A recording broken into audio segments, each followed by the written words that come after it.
Welcome to Philosophy 15. I'm Scott Aikin. And I'm Robert Talisse. We are the authors of Why We Argue and How We Should, A Guide to Political Disagreement. These are 15-minute conversations about philosophy with two philosophy professors. All right. So, Rob, there's a lot of talk about pluralism in philosophy. Philosophy in politics, philosophy in ethics, even in meta-philosophy, philosophy about philosophy. Pluralism, pluralism, pluralism. What's pluralism?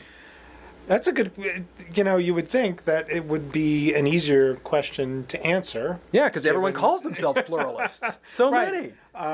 And it's not clear what the contrast term is supposed to be. Right, which is fine. So let's try to make some progress in maybe one or two of these conversations about what pluralism is. Because it seems to me the following. Pluralism has to be a more involved philosophical thesis than simply the claim or some conjunction of claims like diversity is a positive good, one should be open-minded, one should recognize the at least prima facie validity of people pursuing different projects in their lives, living as they see fit by their own best lights, maybe a norm of non-intervention, except in some very special kinds of, in some very special kinds of cases, a kind of live and let live within some broad constraints, policy in dealing with people. Pluralism's got to be more than that, it seems to me. And so let's start with maybe the question as to why that's the case. So why does it have to be more than that? Well, because it seems that those norms, even if as loosely articulated as they were, are norms that almost no one rejects de dicto, right? Yes. Almost nobody says, hey, I'm for intolerance.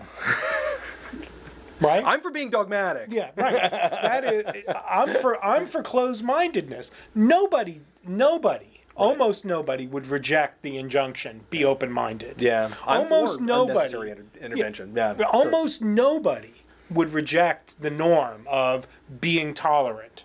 Okay. And being inclusive. And here's the reason why. It's because these terms, toleration, inclusivity, open-mindedness, anti-dogmatism, all of these terms are ideal dependent, right? What it is to be inclusive is to include that which is worthy of inclusion. Right. What it is to be tolerant is to permit or enjoy or appreciate that which is tolerable. Right. And so the distinctions between people are not over the formula, be tolerant. It's over the philosophical issue of what is tolerable. Nobody says, oh, there are tolerable things that you shouldn't tolerate. That would be crazy. So it seems that pluralism described simply as the conjunction of a bunch of those slogans, Yes. right, is vacuous. Everyone's a pluralist. So precisely because the ideal dependence of these sorts of cases are ones that you could say, even by somebody else's lights, the most dogmatic person says, I'm not dogmatic, I'm open-minded to all the things that are worthy of my attention. Okay, got it. So you might say it renders it vacuous. It renders the view vacuous once we recognize the ideal dependence of the policy elements. Right. So let me start. So pluralism has to be more than that. Otherwise, it's vacuous. Right.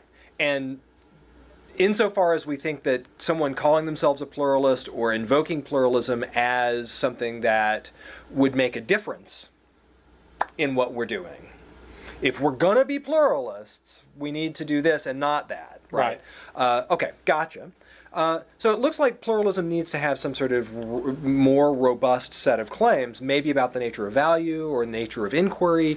What exactly would those claims be? So I think that pluralism has to be, so pluralism about any domain, and you could be a value pluralist, you can be a pluralist about norms, you could be a pluralist about methodology or methods, you could be a pluralist all kinds of things about which one can formulate a pluralist thesis.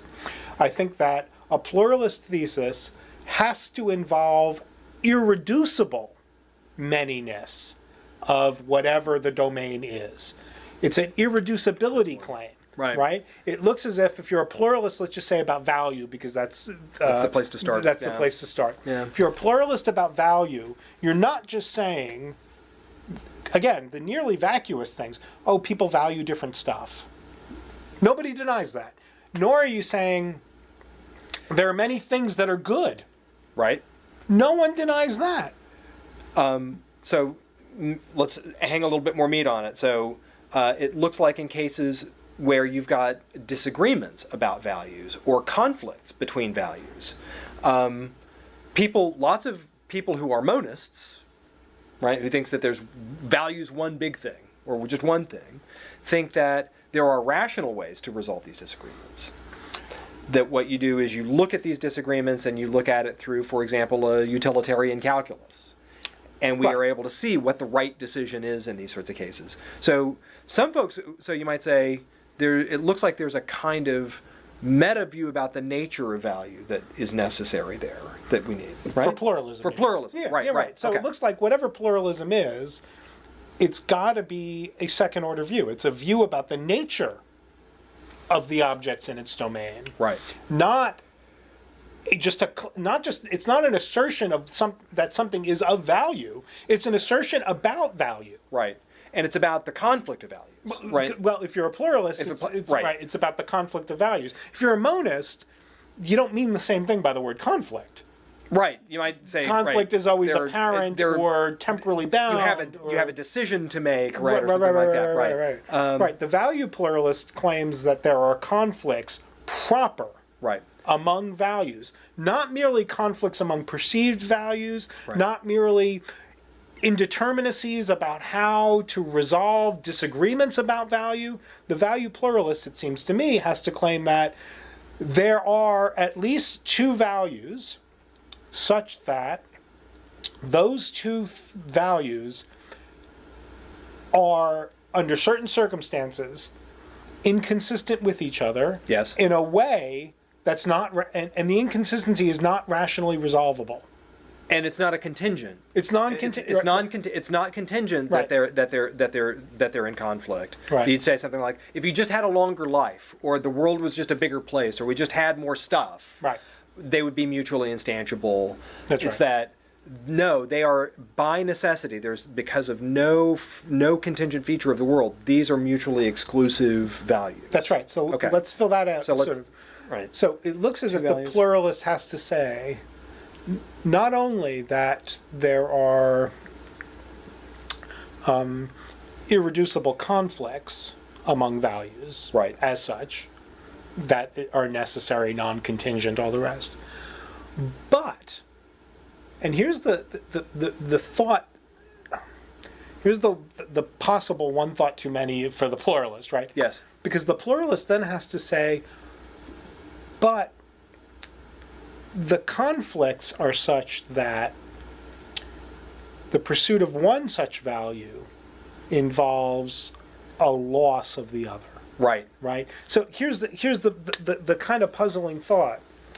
So there are distinct heterogeneous goods, irreducible. There's no further good in light of which the two goods in question are valuable. There's no more fundamental good of which the two goods in conflict are manifestations. So neither the sort of Hegelian upward unification nor the hedonist downward reduction. Everything's just a quantity of pleasure. The pluralist is somebody who says, no, two values, there are at least two values such that they are both values, in some objective sense, not merely valued, but values. They can come into conflict. There is no third value in virtue of which the conflict can be commensurated, so that you choose the most good. But the conflict involves the choice between promoting the one at the expense of the other. Okay. Now that's the claim that I find very hard to get my head around, that they're incommensurable values, but, so the classic Right. example from Berlin is equality and liberty. Right. Berlin thinks that equality and liberty are both eternal, objective goods, such that there's no third value in virtue of which you can weigh them uniquely rationally against each other. But, he says, any gain in equality is a corresponding loss in liberty. If So- it's a corresponding loss, Right. it looks like... So, but maybe a quick apology for the pluralists, right? Right. So there's a kind of an Aristotelian sense that they've got a kind of good position, because notice, by the way, that the pluralism allows us to keep the vocabulary of conflict, right? That we recognize that there are goods, that we recognize, you might say, that it's the kind of an inference to the best explanation as to why it looks like we have so many enduring conflicts, that it looks like the best minds, it's not like it's amateur hour whenever we think about it, for example, equality and liberty. It's not amateur hour whenever we're thinking about this, but we still haven't squared it. And so the thought is, look, this is an inference to the best explanation, and it allows us to be able to keep a lot of this vocabulary. Moreover, one extra thing, moreover, it allows us to also keep the sense in which, you might say, they're conflicts, they're not mere seeming conflicts, and also it allows us to keep the notion of tragedy.